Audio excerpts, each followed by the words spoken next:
Olá, sétimo ano, hoje 17 de abril, até rimou, né? Espero que todos estejam bem, tá? Depois de um longo período aí da gente, de não nos vermos, né? Estamos novamente podendo trocar uma ideia aí, mesmo que seja virtualmente, tá bom? Vamos dar seguimento aí aos nossos estudos. Hoje a gente vai começar assunto novo. Vamos falar de grandes navegações, certo? Grandes navegações, eu sempre gosto de começar dando uma explicação muito rápida sobre o nome grandes navegações. Por que grandes navegações? Porque tinha grandes barcos, alguma coisa? Não. Grandes navegações porque foi o período onde o mundo foi praticamente revolucionado, mudado devido às navegações. Já existia desde lá da Grécia Antiga, esses povos já faziam navegações, mas essas navegações vão ser mais simbólicas, porque elas vão descobrir territórios, vai mudar todo o contexto geográfico e social da humanidade devido a esse ocorrido. Então, por isso que se chama grandes navegações, tá?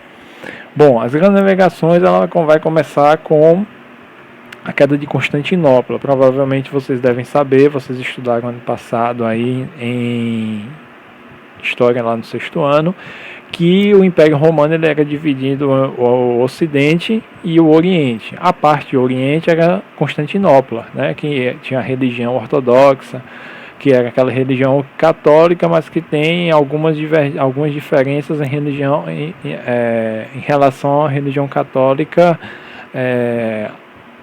apostólica romana. Por exemplo, a não adoração a Deus, o não reconhecimento do Papa como uma figura de Deus aqui na Terra. E, bom, Constantinopla vai ser tomada pelos turcos, tá? Os turcos que não tinham a religião católica como base da sua sociedade. E os europeus já tinham um problema também em relação com os árabes. Os árabes também não são católicos, são muçulmanos, né?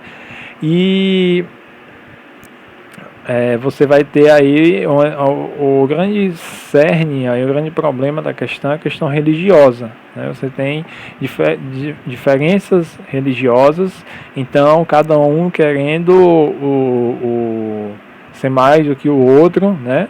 Então os europeus vão ficar nessa sinuca de bico. Eles se davam bem com os árabes, mas com os turcos otomanos eles não vão conseguir essa diplomacia. Então a única saída temos que chegar até as Índias, né, que era o principal centro comercial que sustentava a Europa, por vias marítimas, porque as vias terrestres estão tomadas por esses árabes e pelos turcos otomanos, que não têm o mesmo pensamento religioso que nós, então a gente não consegue se entender com eles.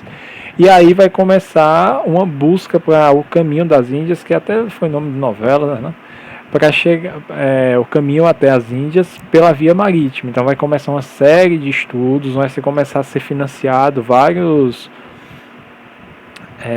estudos científicos, tudo que pudesse ajudar a esse grande sonho dos europeus de chegar às Índias, até porque seria muito bom para eles economicamente, eles não teriam que pagar mais a ninguém, eles iam lá, pegavam o seu produto e revendia no continente deles, o que ia trazer um lucro muito maior.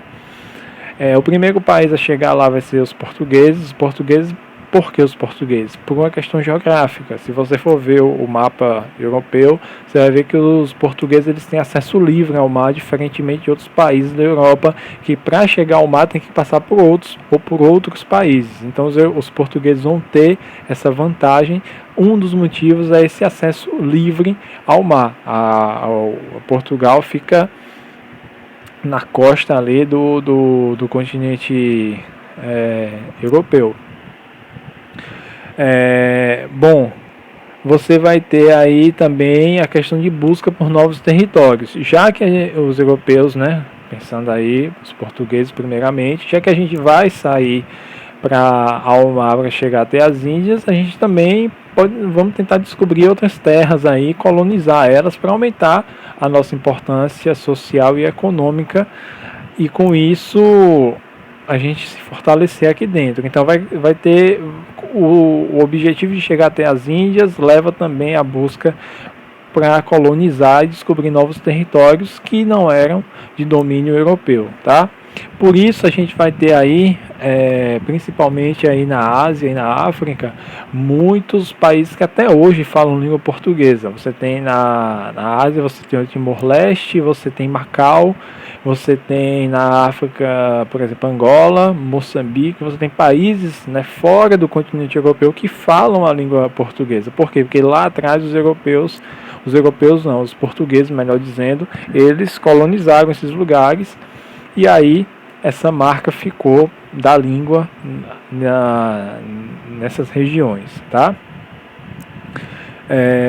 A entrada da Espanha. A Espanha não entrou juntamente com Portugal nessa briga para ver quem ia chegar primeiro e dominar o comércio com as Índias, porque a Espanha estava vivendo um período de conflito dentro do país, a expulsão dos muçulmanos. Quando eles conseguem expulsar esses muçulmanos, é que eles começam a querer se dedicar a chegar até as Índias, mas não pelo caminho dos portugueses, que os portugueses não iriam deixar, obviamente. Então eles têm que elaborar um plano de chegar até as Índias por um outro caminho. Vai surgir aí um personagem bastante importante, muito falado, que é o italiano, né? Às vezes a gente confunde, pensa que ele é espanhol, tá? Não, ele é italiano, Cristóvão Colombo. Ele tinha uma rota que você passava aqui pela América, né, que eles não sabiam que existia, e depois você contornava o Ocidente, melhor dizendo, sem passar pela África e chegava até as Índias, porque os europeus, os portugueses, eles contornaram a África e chegaram até a Ásia, que é um caminho muito mais curto. O dos espanhóis era muito mais longo.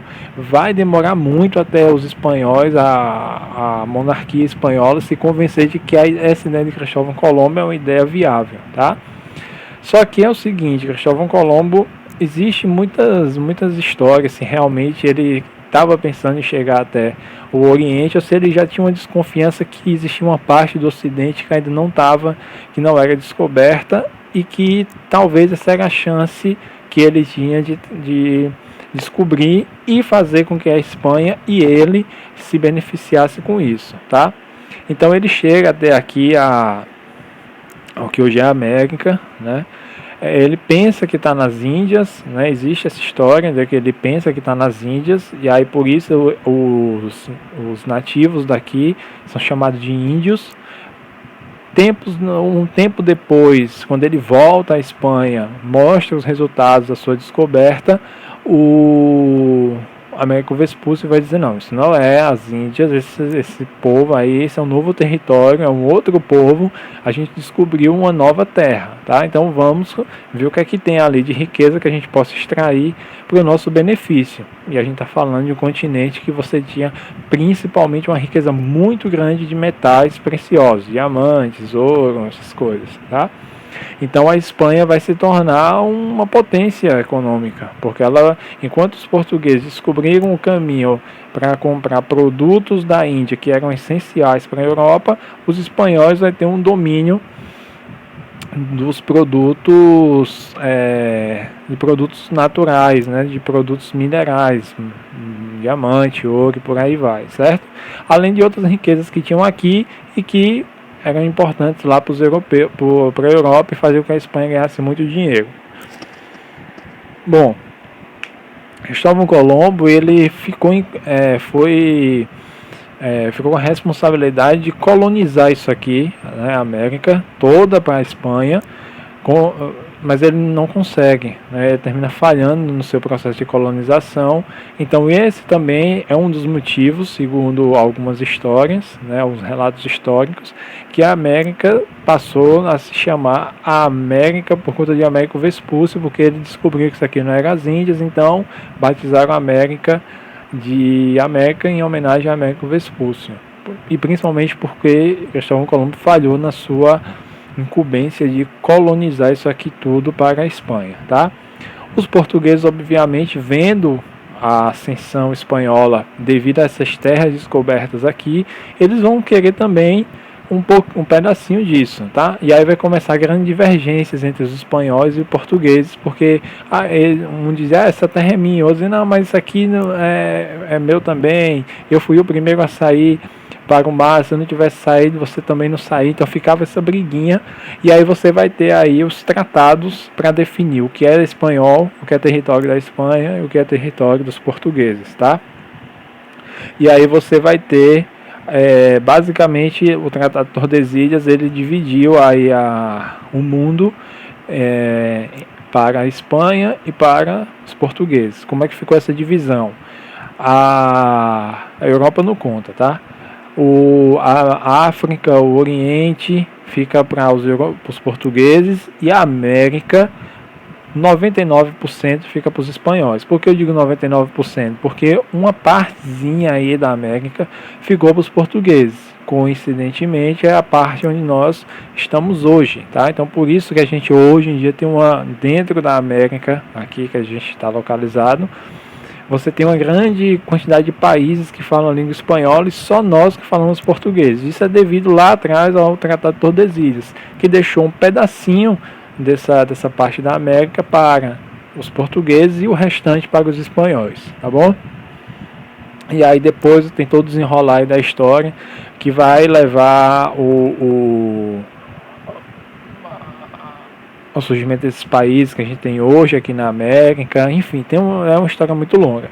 Lembrando que os portugueses, apesar de terem conseguido um pedacinho aqui da América, eles não vão de primeiro momento dar importância para aqui. Vai ficar como deles, mas eles vão demorar um certo tempo até começar a explorar essas terras, tá? Bom, esse é o assunto de hoje. Para a semana a gente volta com mais sobre grandes navegações e até mais. Espero que vocês tenham um ótimo final de semana e uma semana aí bem legal, tá?